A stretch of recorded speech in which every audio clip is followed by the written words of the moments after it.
Algunas escenas de este programa han sido recreadas. El sol y las playas del sur de la Florida cautivan a todo tipo de personas. Jóvenes aspirantes a modelos vienen hasta acá esperando ser descubiertas. A principios de febrero de 1984, los sueños de estrellato se tornaron en pesadillas cuando varias jóvenes mujeres desaparecieron. Ese fue el comienzo de una serie de asesinatos crueles y aterradores que se extendieron por el país. La evidencia se acumula, no hay sospechosos evidentes. El centro de comercio es bombardeado. Ted Kaczynski es arrestado.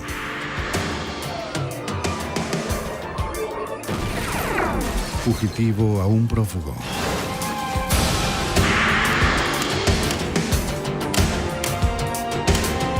Los archivos del FBI. El trabajo de una modelo es atraer la atención del público. Pero en 1984, algunas aspirantes comenzaron a atraer publicidad de una forma nueva y horrible. Los sueños de glamour se transformaron en pesadillas cuando varias jóvenes desaparecieron y luego fueron halladas, torturadas y asesinadas. Soy Giles Gangstrom, exdirector del FBI en Nueva York. Cuando surge un sospechoso, la lista del FBI de los 10 más buscados se convierte en la herramienta que utilizamos para tratar de encontrarlo. El asesino de modelos.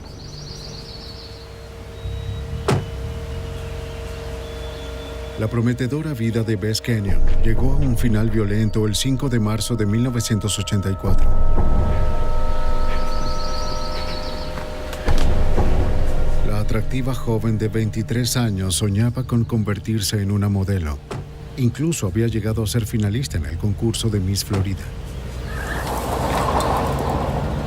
Pero todas sus esperanzas le fueron truncadas la tarde de ese lunes.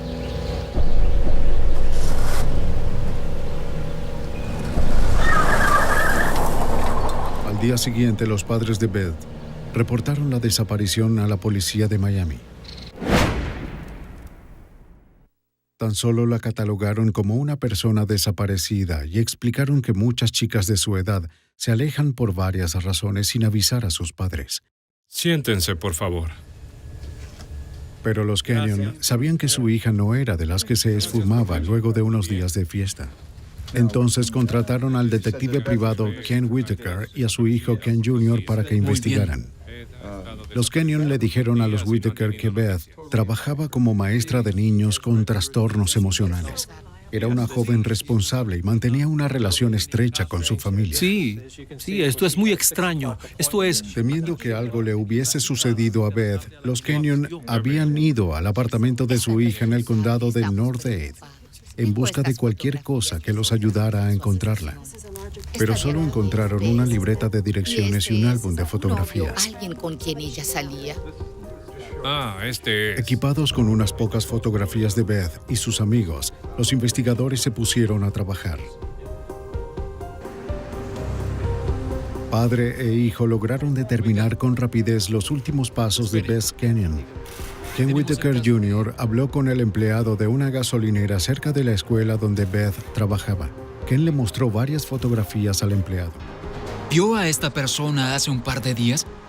Él recordaba a Beth con claridad, pero también reconoció a alguien más en las fotos. Un hombre que acompañaba a Beth la tarde en la que desapareció. Su nombre era Christopher Wilder. El 11 de marzo, 6 días luego de la desaparición de Beth, los investigadores contactaron a Wilder por teléfono. Él negó saber dónde estaba Beth, pero invitó a los Whitaker a su casa para hablar más sobre ella. Pero cuando Wilder no les abrió la puerta, los investigadores escépticos decidieron echar un vistazo. Sabían que él era un contratista de obras exitoso y un autoproclamado fotógrafo de modas. Los Kenyon le habían dicho a padre e hijo que Wilder le había propuesto matrimonio a su hija, pero que ella lo había rechazado dejándolo descontento y molesto. Al revisar la basura, los Whitaker encontraron una fotografía. Parecía una foto inocente por encima, pero para unos ojos entrenados significaba mucho más. Los investigadores pronto descubrieron que Christopher Wilder había corrido el Grand Prix de Miami. El 26 de febrero de 1984 terminó en el puesto 17 y había ganado $400. El día de la carrera también fue la última vez que alguien vio a Rosario González. La veinteañera trabajaba para una empresa publicitaria distribuyendo aspirinas gratis en el Grand Prix. La prensa de Miami seguía agitada por la misteriosa desaparición de González. Ella se había desvanecido solo 5 días antes de Beth Kenyon. Los investigadores descubrieron que Wilder conocía a González. Ella había modelado para él en sesiones fotográficas aficionadas. Fue una conexión determinante, pues las dos mujeres desaparecidas, Beth Kenyon y Rosario González, fueron vinculadas a través de Christopher Wilder. Con esta información, el señor y la señora Kenyon buscaron la ayuda del FBI. El agente especial John Hanlon de la Unidad de Crímenes Violentos del FBI en Miami recuerda el encuentro. El 12 de marzo, los Kenyon vinieron a la oficina para exigir una participación más activa del FBI, pero no teníamos jurisdicción en ese momento y no había evidencia de un secuestro. En un intento para presionar a Wilder, los investigadores privados de los Kenyon filtraron sus hallazgos al Miami Herald. La historia fue publicada el 16 de marzo de 1984. Aunque el artículo no mencionaba el nombre de Christopher Wilder, claramente lo acusaba. El reportaje describió al hombre que vinculaba a González y a Kenyon como un contratista local, piloto de carreras, fotógrafo aficionado y oriundo de Australia. Era Wilder, sin dudas. A pesar de que el FBI no tenía jurisdicción en él, el agente especial supervisor Gordon McNeil ya había comenzado a investigar el caso. Esta conexión atrajo mi interés, por lo que decidí abrir una investigación preliminar de secuestro para verificar una posible violación de la ley federal. Los agentes McNeil y Hanlon determinaron que Wilder era un posible sospechoso. Tenía un historial criminal que se remontaba a su nativa Australia, donde había salido bajo fianza por un cargo de abuso sexual. Días después, el 21 de marzo, los agentes fueron notificados sobre un incidente que les permitió abrir una investigación completa.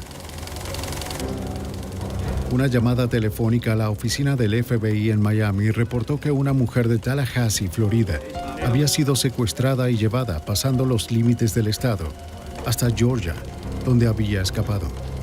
La descripción inicial de su agresor coincidía con la de Christopher Wilder. ¿Estás bien? El agente especial Hamlin viajó a Georgia para escuchar el relato de la víctima. Fue una pesadilla. Oh, disculpa, tienes una Hola, visita. soy el agente especial John Hanlon del FBI y necesito... Linda Grover, de 19 años, le dijo a Hanlon que había ido de compras a Tallahassee, Florida, cuando un hombre se le acercó para ofrecerle trabajo como modelo. Portadas de revistas. Tengo cualquier número de contactos. Es un trabajo muy emocionante. Alegando ser un fotógrafo, el desconocido la invitó a su auto para que ella viera su portafolio.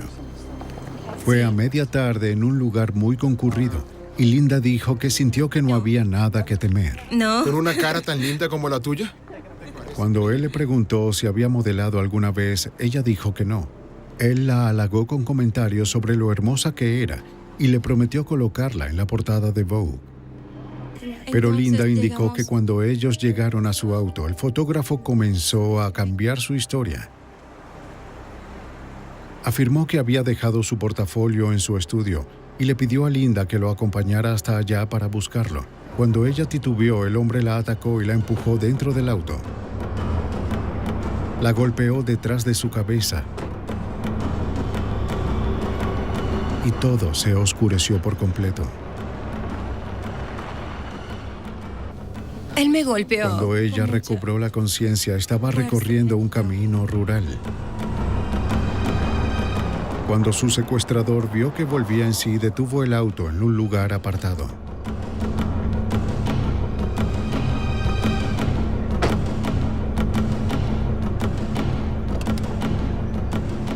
Sacó a rastras a Linda del auto, advirtiéndole que si trataba de escapar, la mataría.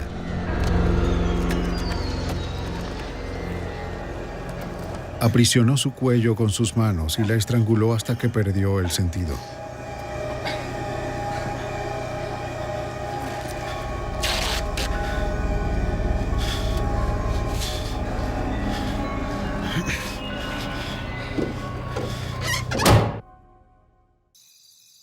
La siguiente vez que despertó, estaba envuelta en un saco de dormir, tendida sobre la cama de una habitación de un motel barato.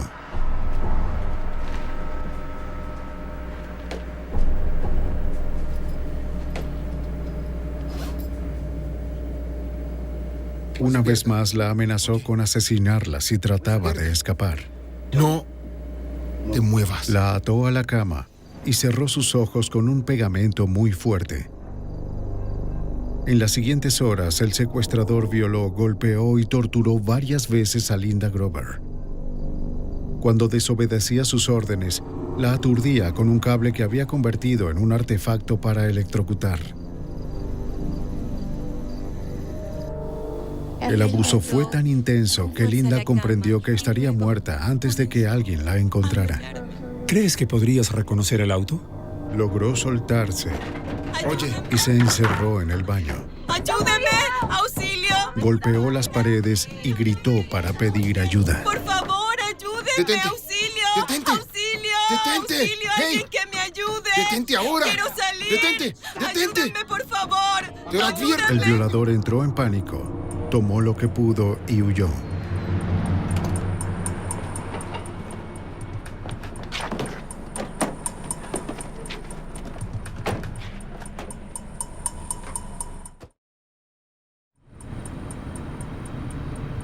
El agente Hanlon le mostró a Grover una serie de fotografías y le preguntó si podía identificar al agresor.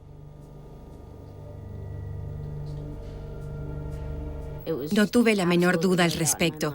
Había pasado horas con esta persona y ese era él. Lo identifiqué sin dudar. Era Christopher Wilder. Ahora con 35 años, candidata a un doctorado y madre soltera, la determinación de Linda Grover fue la que le salvó la vida.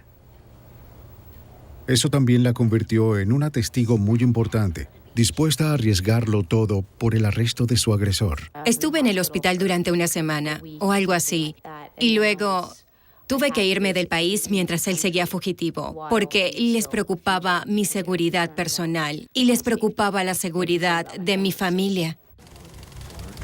Tan atroz fue la traumática experiencia de Grover que se logró elevar la investigación a la categoría de un caso federal. Debido a que había sido secuestrada a través de límites estatales, ahora el FBI poseía jurisdicción total. Christopher Wilder ahora era solicitado por el secuestro y violación de Linda Grover y se mantenía como el sospechoso principal de las desapariciones de Rosario González y Beth Kenyon. Era obvio que ahora se trataba de una violación federal y teníamos todos los argumentos para destinar todos los recursos del FBI en este caso.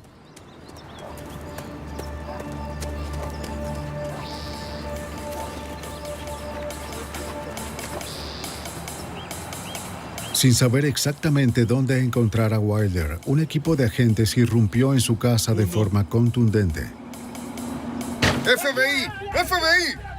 Derribando su puerta, ingresaron preparados para arrestar al sospechoso. Despejado. ¡Despejado! Despejado. Despejado. Pero encontraron una casa vacía. ¡Despejado! Todo despejado. Wilder la había abandonado desde hacía tiempo. Había huido con días de ventaja sobre los agentes federales, y cada minuto que seguía libre ponía en riesgo a alguna otra mujer. Una cacería desesperada había comenzado. Marzo 1984. Los agentes del FBI realizaron un meticuloso registro de la casa abandonada, perteneciente a Christopher Wilder. 2 mujeres estaban desaparecidas, presuntamente asesinadas a manos de él. Una tercera apenas había escapado con vida luego de su secuestro y violación. Los agentes necesitaban algo que los vinculara con el paradero actual del sospechoso. Te gustaba decorar, ¿A dónde se habrá ido? ¿Dónde estará? Pero antes de irse, Wilder había preparado su casa para cualquier investigador. El lugar estaba impecable. En principio no había huellas dactilares en la casa de Wilder. Siempre se encuentran huellas dactilares dentro de cualquier vivienda. Parecía que todo había sido limpiado por completo. No, la verdad es El FBI y las autoridades locales hicieron averiguaciones en Miami y West Palm Beach, pero nadie reportó haber visto o escuchado de Wilder desde que había dejado a Linda Grover en un motel de Georgia. El FBI alertó a la policía para que estuvieran atentos al auto de Wilder. Le solicitaron a bancos y compañías de tarjetas de crédito que vigilaran cualquier transacción que pudiera realizar. Pero los sistemas informáticos de 1984 eran lentos, las pistas se diluían y a menudo ya era muy tarde para dar una respuesta rápida. Esas pistas que obtuvimos no pudieron ser comprobadas. Porque el 21 de marzo de 1984, un técnico en reparaciones de Florida Central notó algo inusual en un arroyo poco profundo.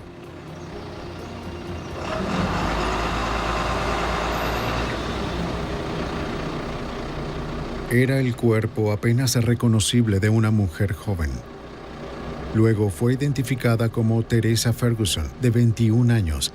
Testigos la vieron por última vez hacía 3 días, mientras se alejaba de un centro comercial junto a un hombre que coincidía con la descripción de Wilder.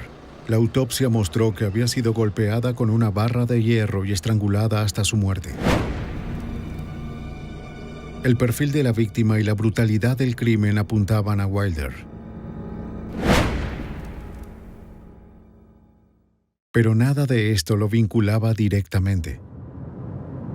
Si se trataba del contratista australiano, los agentes del FBI sabían que había un asesino en serie suelto. Uno que debía ser detenido antes de que asesinara de nuevo. Los agentes continuaron siguiendo el rastro del sospechoso. Una cámara de seguridad automática fotografió a Wilder en un banco de Tampa. Los registros bancarios mostraron que había retirado de sus cuentas más de $19,000. Era una muy mala señal. Ahora su presa tenía el dinero para viajar a donde quisiera. Para el 22 de marzo de 1984, Wilder ya estaba en Texas. Allá está nuestro auto.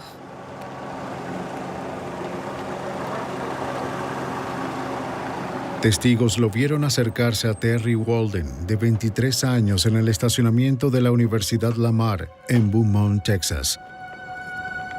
Walden era una esposa, madre de 2 niños y estudiante de enfermería. Soy fotógrafo.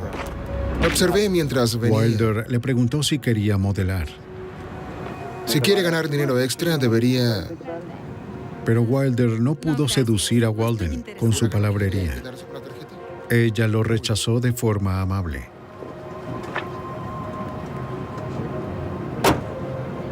No tenía forma de saber que pronto lo vería de nuevo.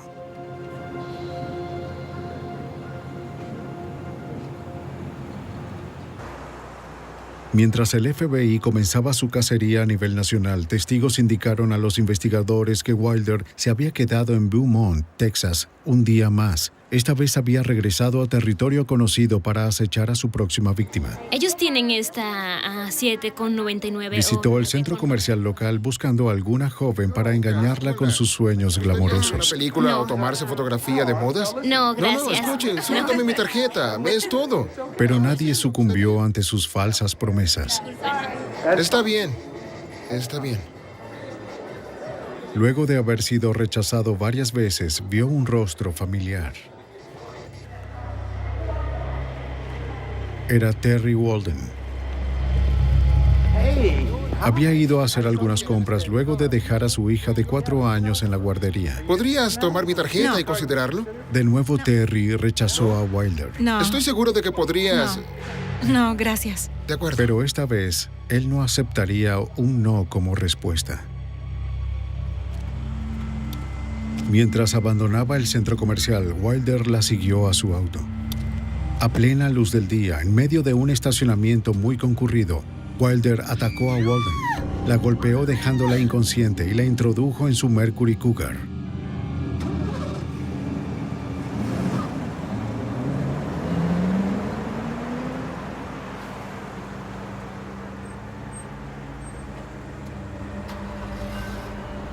Luego tomó sus maletas y se marchó en el auto de la víctima. Esa tarde, el esposo de Walden reportó su desaparición, luego de que no pasó a buscar a su hija en la guardería, pero para ese momento ya era muy tarde.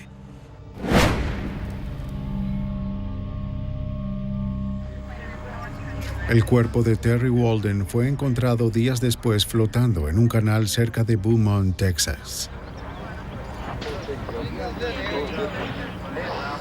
La policía localizó el Chrysler de Wilder unos kilómetros más allá. Por favor, primero tomen las fotografías de... El equipo forense del FBI que revisó el auto descubrió cabellos y fibras que pertenecían a Teresa Ferguson, la mujer descubierta por el técnico 5 días atrás. Ahora, procedan a aspirarlo con cuidado. Esto confirmó las sospechas de los agentes. Teresa Ferguson había sido la cuarta víctima conocida de Wilder. Todo esto es lo encontrado en el piso del...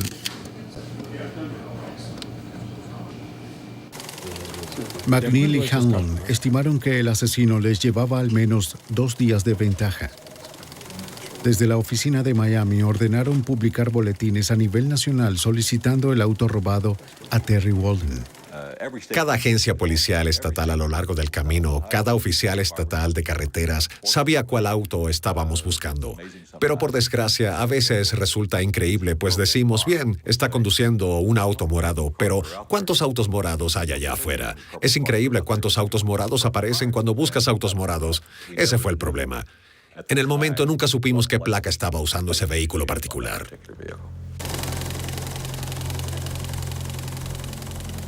Los teletipos del FBI no paraban de trabajar. Cada oficina en el país recibió varias páginas describiendo la apariencia física de Wilder, los perfiles de sus víctimas, dónde había sido visto por última vez y a dónde se creía que se dirigía. La tecnología de 1984, sin embargo, no era suficiente para seguirle el paso.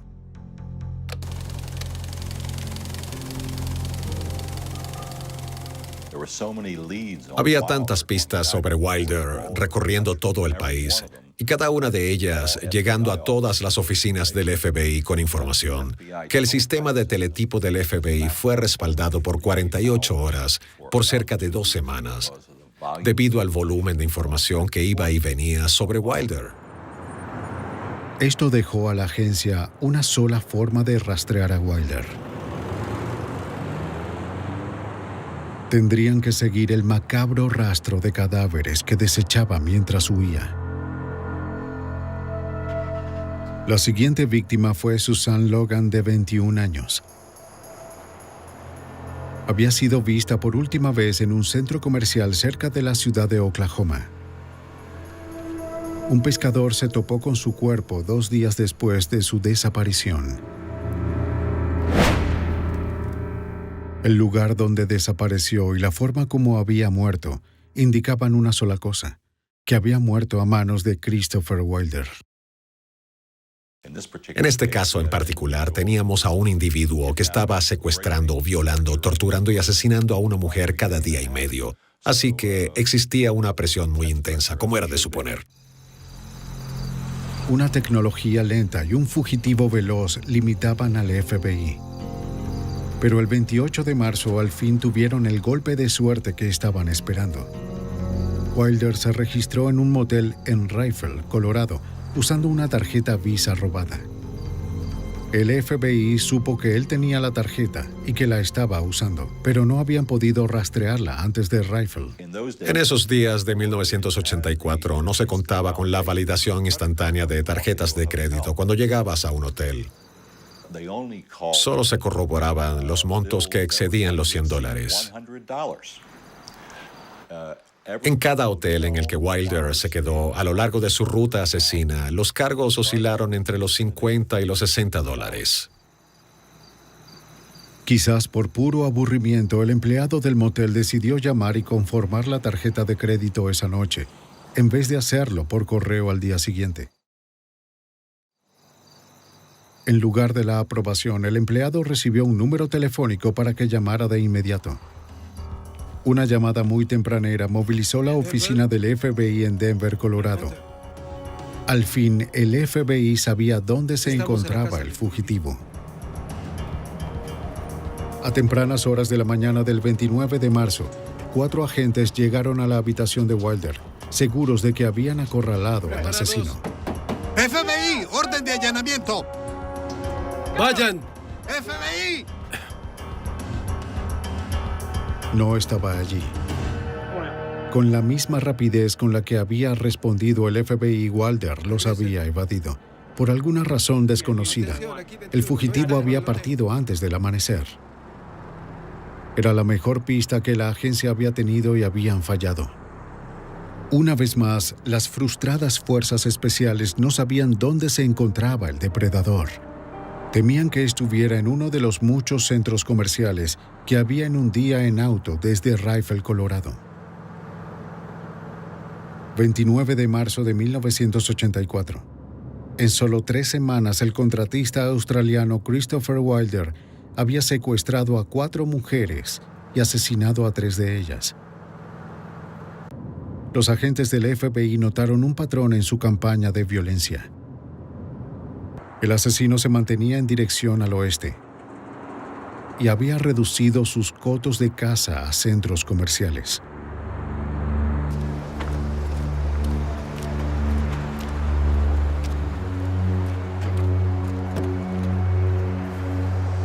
Cheryl Bonaventura, de 18 años, había sido vista por última vez en el centro comercial Mesa de Grand Junction, Colorado.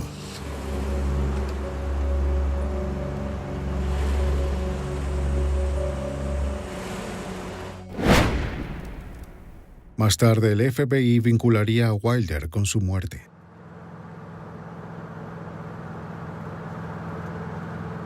Teníamos a un hombre que sabíamos que estaba al acecho, un hombre que sabíamos que cada día que pasaba tenía a un alma desdichada, sufriendo un miedo mortal por su vida, muriendo en condiciones de peligro extremo de una forma dolorosa. Para correr la voz, el FBI amplió la red de búsqueda. En todo el país, los agentes dieron aviso sobre el peligro a guardias de seguridad y a gerentes de centros comerciales, diciéndoles que estuvieran atentos ante el australiano. Los investigadores le hicieron llegar fotografías y volantes que fueron desplegados para alertar a los compradores. A pesar de las advertencias del FBI, una revista juvenil organizó una competencia femenina en el centro comercial Meadows de Las Vegas.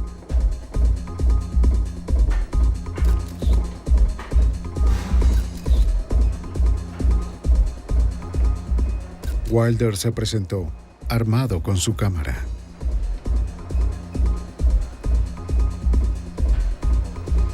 Habló con varias adolescentes durante el evento, pero pronto centró su atención en Michelle Kaufman. La joven de 17 años había conducido más de 40 kilómetros desde su hogar en Boulder City, en Nevada. Nerviosa por participar en su primer casting de modelaje, les había pedido a su familia y amigos que le permitieran ir sola. Luego de una conversación con Wilder, Kaufman se cambió de ropa y dejó el centro comercial en su compañía. Era un 1 de abril. Tan pronto las autoridades de Las Vegas alertaron al FBI sobre la desaparición de una joven de un centro comercial, los agentes respondieron. Pidieron todas las fotografías que se habían tomado en el evento de modas. De inmediato, un fotógrafo les entregó 5 rollos de película. Y cuando revelaron esas fotografías, allí estaba la chica Kaufman en el escenario con pose de modelo. Y quien estaba a cerca de 6 metros de distancia, viéndola con lo que yo llamo la mirada de un maníaco homicida, no era otro sino Christopher Wilder.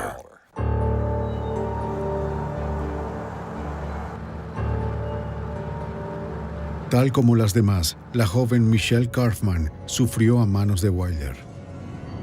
La inmovilizó y amordazó con cinta adhesiva. Luego la golpeó, violó y torturó. Y podían verse incisiones en su cuerpo. Podían ser de tan solo 2 a 3 centímetros de largo y no eran profundas. Estaban hechas solo para que sangraran lo suficiente. Solo las hicieron para torturar, no matar, hasta que al final asesinaba a las víctimas.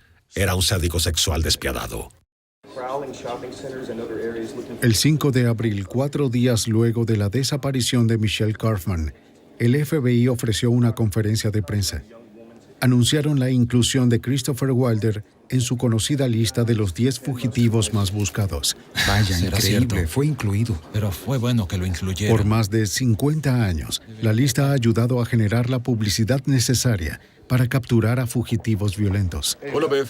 El agente especial Tom Brecky trabaja como vocero nacional para el FBI. Se habían cumplido los criterios para incluir a Wilder en la lista.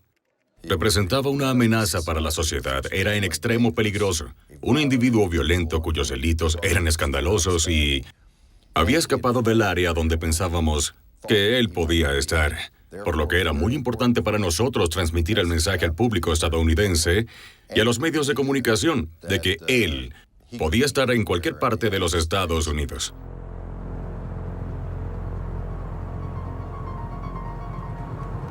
Pero la inclusión de Wilder a la lista de los 10 fugitivos más buscados llegó un día tarde para Tina Marie Risico. En Lomita, California, el día previo a la conferencia de prensa, la joven de 16 años fue al centro comercial y de modas Del Amo para solicitar un trabajo de verano. La estudiante de secundaria quería ahorrar para comprar un auto. Conoció a Christopher Wilder cuando le dijo que era perfecta para una sesión fotográfica que tenía. Perfecta, que puedo darte $100 aquí mismo, si quieres. Le dio $100 en efectivo y le prometió que habría mucho más. Sí, eres la correcta. Sé que lo eres. Sí. ¿Tienes algunos minutos para comenzar? ¿Qué edad tienes? 16. ¿16? Y es que cuando te vi me dije, esta es la chica.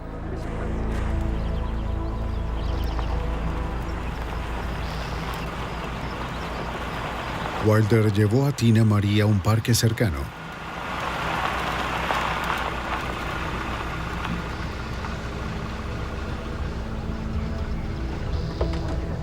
Al principio todo avanzó como si se tratase de una sesión legítima. Me encanta esta locación. Dijo que la locación tenía la luz perfecta para la cámara. Creo que puede ser aquí. Es tan encantador. Cuando comenzó la sesión, una entusiasta Tina Marie se esforzó por complacer a su fotógrafo. Eso es. Cuando Wilder le dijo que sonriera, ella lo hizo. Cuando le pidió que ladeara su cabeza, también lo hizo.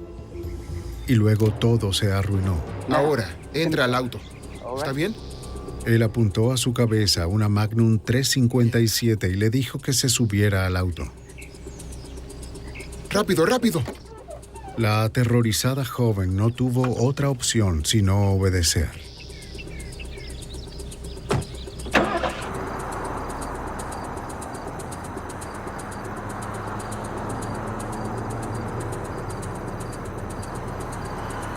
Wilder llevó a Tina Marie Risico a un motel en San Diego.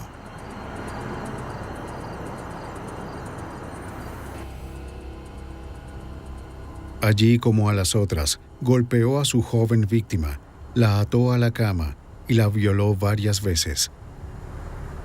Wilder le cortó con su cuchillo y la electrocutó usando cables que ató a diferentes partes de su cuerpo. El nivel de crueldad dejó perplejo al agente Hanlon. Entonces te preguntas, ¿por qué alguien quisiera hacerle eso a otra persona? Aterrorizarlas tanto, causarles tanto daño, torturarlas con un cable eléctrico y luego asesinarlas como si fueran un pedazo de basura. Y esas personas saben que serán asesinadas. Es decir, llega un punto donde esa persona se da cuenta y piensa, no voy a sobrevivir a esto. Mi vida se acabó y eran mujeres jóvenes. Se identifica a sí mismo como un fotógrafo profesional, halagando la apariencia de una mujer joven e intenta... Justo cuando la vida de Tina estaba a punto de acabar, un boletín especial de noticias captó la atención de Wilder. Christopher Bernal Wilder ha sido incluido en la lista de los 10 fugitivos más buscados del FBI. Si usted conoce... Era la conferencia de prensa del FBI. Wilder vio con horror cómo su fotografía era mostrada en aparatos de televisión por toda la nación. Los agentes federales lo declararon el fugitivo más buscado en los Estados Unidos. Lo responsabilizaron por la desaparición de 6 mujeres jóvenes. No sabían sobre la 7ª víctima que estaba en la habitación del motel con él. Tenemos que irnos rápido. Wilder entró en pánico, tomó a Tina Marie y emprendió el camino.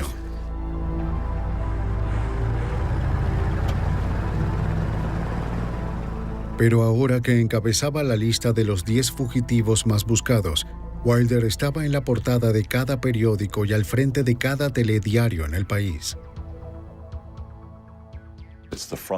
Era el titular de portada de cada periódico de Estados Unidos. En cada telediario, en cada programa radial, hablaban de Christopher Wilder y mostraban su fotografía diciendo su nombre, Christopher Wilder. El FBI esperaba que al divulgar el rostro de Wilder por las pantallas de televisión y los periódicos, alguien en algún lugar lo reconociera. Era la mejor oportunidad que tenían los agentes para detener a Wilder antes de que acabara con otra vida. Los 10 más buscados. En la primavera de 1984, el FBI llevó a cabo la mayor persecución de la historia por el violador y asesino Christopher Wilder. Tenían conocimiento de al menos 6 víctimas. Sospechaban que habría muchas más. Wilder había atravesado la red del FBI en Nevada mientras se dirigía hacia el este. Con él se encontraba una rehén de 16 años, Tina Marie Risico.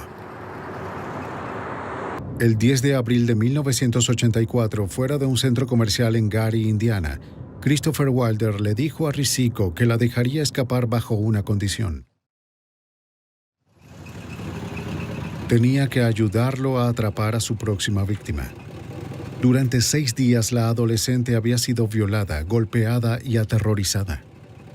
Estaba dispuesta a hacer cualquier cosa que él le pidiera. Wilder observó que Donette Wild entraba a varias tiendas.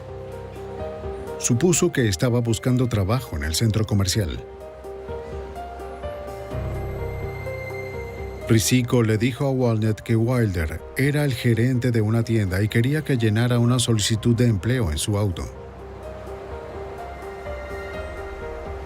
Cuando llegaron al auto, Wilder sacó su arma y forzó a Donette a subirse en él. Bien, yo creo que... Cariño, vas a venir con nosotros. Vamos, entra al auto. Entra. Da la vuelta. Da la vuelta. Partió con las 2 chicas. Algunos testigos lo vieron irse. Muy bien. A una mujer joven, muy atractiva, como todas las víctimas de Wilder, se le habían llevado, la habían visto irse con un sujeto que pensaron era Christopher Wilder, de un centro comercial en el área de Indianápolis. Y entonces, cuando nos llegó esa información, supimos que... Pues ahora sabíamos que él se dirigía hacia el este. La agencia puso a todos los agentes al este de Mississippi a trabajar en el caso. A pesar de su promesa, Wilder se negó a liberar a Tina Marie. En su lugar, forzó a Risico a observar cómo él torturaba y violaba a Donette. La pesadilla continuó durante 2 días. Despierta, despierta. La mañana del 12 de abril de 1984, Tina Marie escuchó una voz familiar en las noticias. Todas nuestras energías para que Tina regrese a casa, viva, a salvo. Eso es lo que todos esperamos. Con estas palabras... En televisión nacional, la madre de Tina Marie le suplicó al secuestrador que no le hiciera daño a su hija. Señales de que su hija aún sigue viva y... Wilder entró en pánico de nuevo. Tomó a sus rehenes y huyó. ¿Y tú? Vístete. ¡Ahora! Wilder exclamó que era solo una cuestión de tiempo antes de que el FBI lo encontrara. Detuvo el auto en una zona boscosa cerca de Penn Jam, Nueva York. Quédate aquí. Le ordenó a Risiko que no se moviera. Donette estaba dopada con pastillas para dormir. Aún así, él la forzó a adentrarse en el bosque. Una vez a solas, Tina Marie ponderó la oportunidad de escapar. Pero el horror de los últimos 9 días la había destrozado mentalmente. Se quedó tranquila. ¿Qué estás haciendo? Sigue caminando. Vamos, vamos. Caminando a través del bosque, Donette Wild se recuperó poco a poco hasta comprender que Wilder iba a asesinarla. Tranquila. No quería morir apuñalada. Le suplicó que en su lugar le disparara. Nos vamos. Ignorando sus súplicas, Wilder la apuñaló 2 veces en el pecho.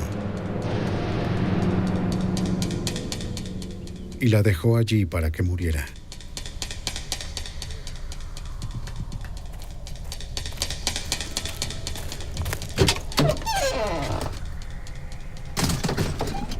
Vamos.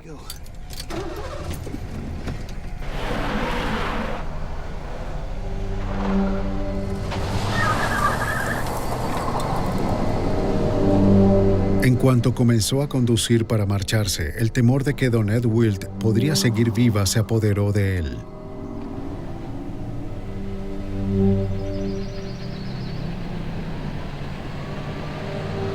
Regresó a la escena para deshacerse de Donette de una forma más efectiva. Quédate aquí. Quédate aquí.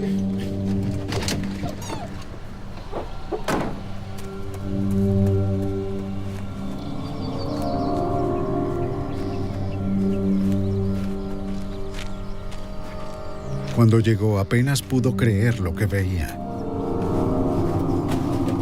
Ella se había ido. Parecía increíble, pero Donette Wild había sobrevivido. Apuñalada 2 veces, sangrando en abundancia, drogada y golpeada, había logrado reunir fuerzas y escapar hacia una vía, donde un conductor la rescató.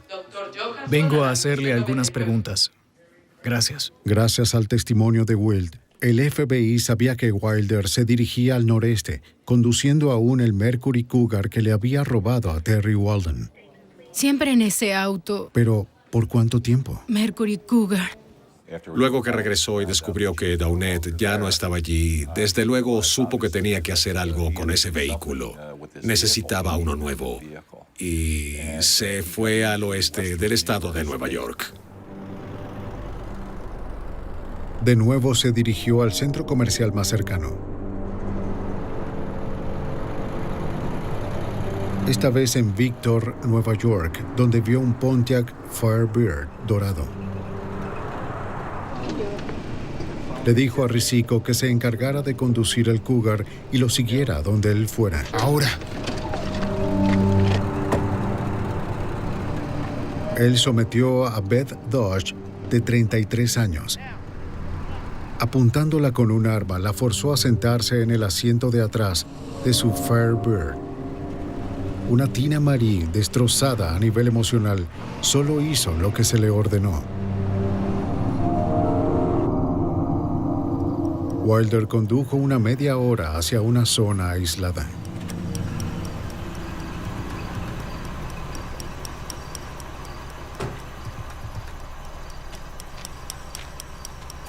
Vamos. Vamos afuera. Quiero que salgas. Por favor, Sal. no vaya a hacerme daño. Por favor, Escucha, no. Quiero que tomes la maleta blanca, tomes la cámara, colócala ahí adentro y espérame. ¿Entiendes? Lo siento.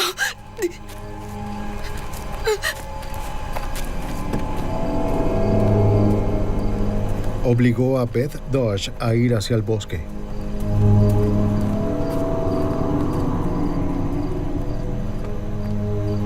Momentos más tarde, Tina Marie escuchó 2 disparos provenientes de los árboles.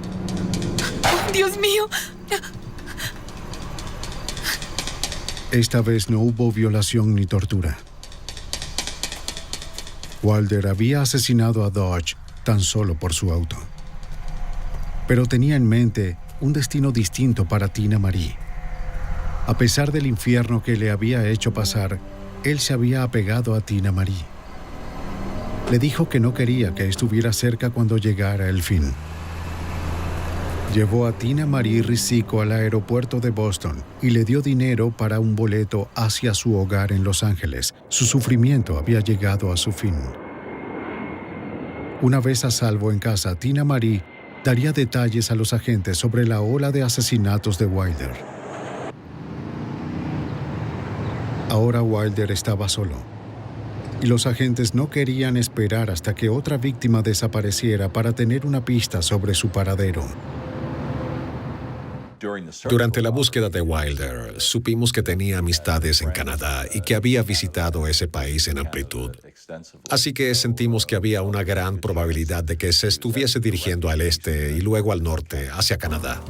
Wilder condujo hacia la frontera en el Firebird de Best Dodge. Durante 3 semanas, había evadido los mejores esfuerzos del FBI. Hasta la lista de los 10 fugitivos más buscados había fallado para lograr su captura.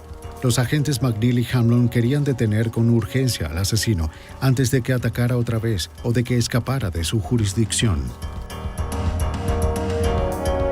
Para abril de 1984, Christopher Wilder había asesinado a 7 mujeres en Estados Unidos. Se presumía que 3 más habían fallecido y que otras 3 violadas y golpeadas habían sobrevivido. El FBI creía que estaba en New England dirigiéndose al norte. Los agentes federales dirigieron sus recursos hacia los estados ubicados en el noreste del país antes de que pudiera escaparse por la frontera canadiense. Y el FBI tenía agentes haciendo rondas, desplegando el cartel de Se Busca y ese tipo de cosas. Pero lo mejor era que teníamos a todos los policías, que eran cientos, muchos más ojos y oídos que los agentes del FBI disponibles en New England. El viernes 13 de abril de 1984, Wilder se detuvo a llenar el tanque de gasolina en el pequeño pueblo de Colebrook, New Hampshire, cerca de 19 kilómetros de la frontera canadiense. Mientras llenaba el tanque, le hizo preguntas a un empleado sobre los trámites que podría necesitar para cruzar la frontera. 2 patrulleros estatales, Wayne Fortier y Leo Jellison, divisaron el auto de Beth Dodge. A ellos, como a casi todos los departamentos de policía en el país, les habían indicado que estuvieran atentos a un Firebird y a un hombre con la descripción de Wilder. Jellison le preguntó a Wilder si podía hablar con él. Oye, amigo, ¿puedo hablar contigo un momento? ¡Policía!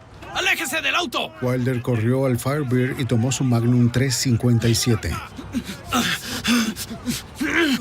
Durante el forcejeo, el arma se disparó. El oficial Jellison resultó herido en el pecho.